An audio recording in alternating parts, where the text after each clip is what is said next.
Welcome back to our channel, everyone.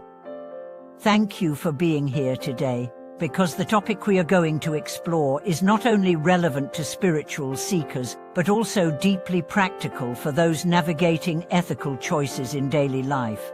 Have you ever wondered about the karmic impact of eating meat? Do you struggle with the tension between dietary habits and spiritual growth? Today, we are going to examine how chanting the mantra of Manjushri, the Buddhist offer of wisdom, can become a powerful means of purifying negative karma and helping us reflect more deeply on our relationship with food, especially meat. This is not a lecture on morality. It's an invitation to awareness, to explore how ancient teachings can help us live more consciously in modern times.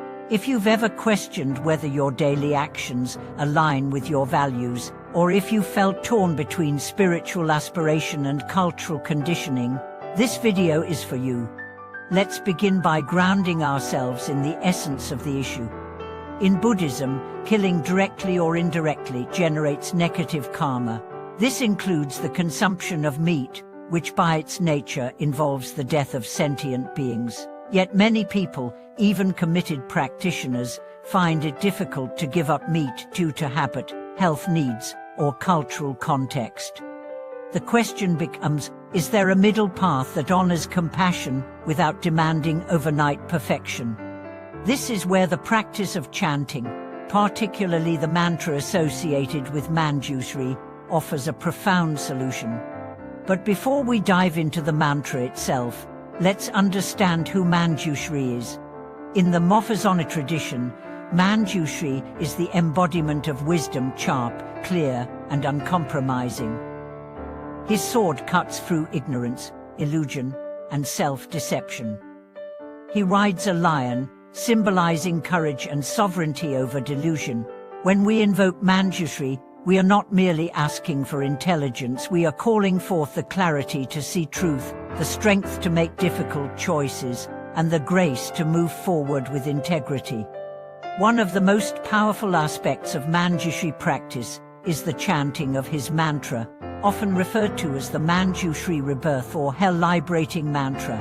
Though simple in form, it carries a potent vibration of purification and transformation. The mantra goes Om Letra Poti Esanodiim. Each syllable carries meaning, but more than that, it carries intention.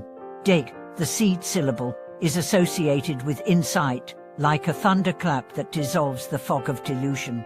When we chant this mantra sincerely, especially before eating meat, we are doing more than repeating words. We are acknowledging the karmic weight of our actions, offering merit to the beings who died, and taking responsibility for our choices. Let's pause and think about this. Imagine you're about to eat a meal that includes meat.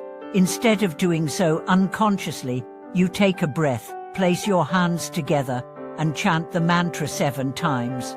You visualize the animal who gave its life, being bathed in golden light. You ask Manjushri to guide it to a better rebirth. You acknowledge your debt. You transform the act from consumption into a ritual of remembrance. Is this a loophole? A get-out-of-karma-free cord? No.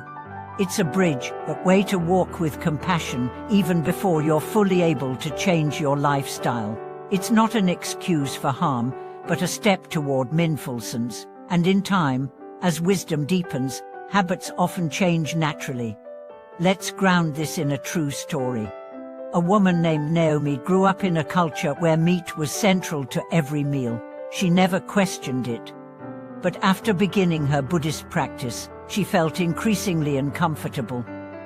She didn't want to give up meat entirely, not yet, but she wanted to do something to honor the lives involved. Her teacher introduced her to Manjushri mantra and encouraged her to chant it before every meal. At first, Naomi felt silly, but she did it anyway. Every bite became a prayer. She found herself slowing down. She felt more connected to her food, not in guilt, but in gratitude. Within 6 months, her cravings shifted. She naturally began choosing vegetarian options. By the end of the year, she had transitioned completely, not through willpower, but through awakening. This is the power of Manjushri, not to judge, but to illuminate, not to coerce, but to inspire. Now let's explore the mechanics of karma a little deeper. In Buddhist cosmology, eating meat creates a karmic link between you and the being that died. This doesn't mean eternal damnation, but it does mean entanglement.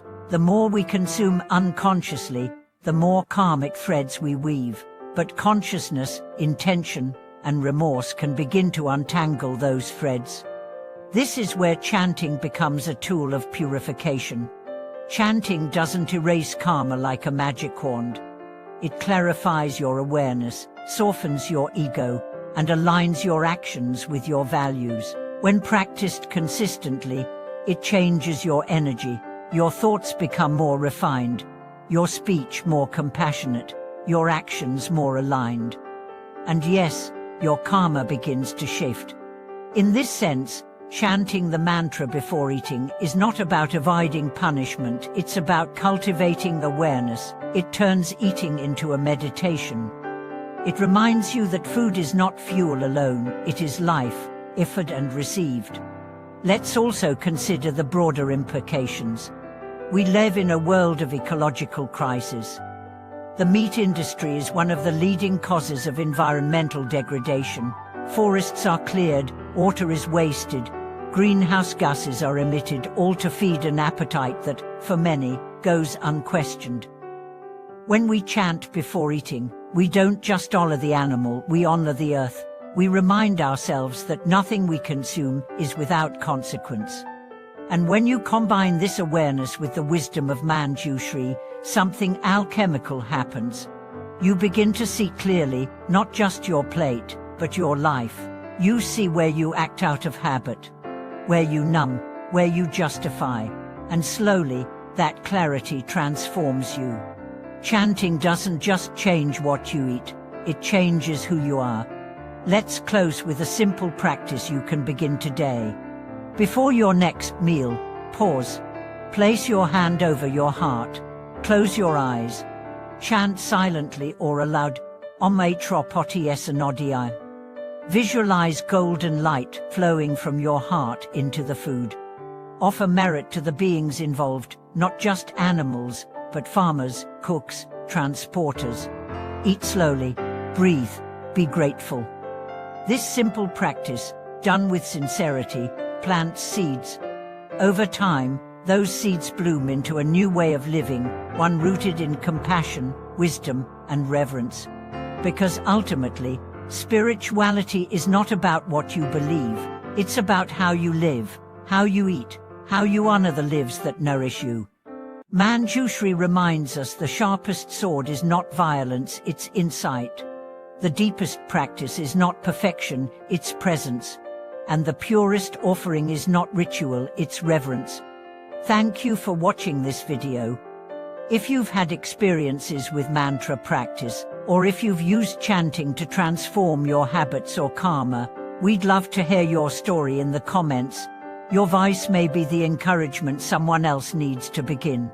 Please like this video, subscribe to our channel, and share it with others who are walking the path toward mindful living. We'll see you in the next video.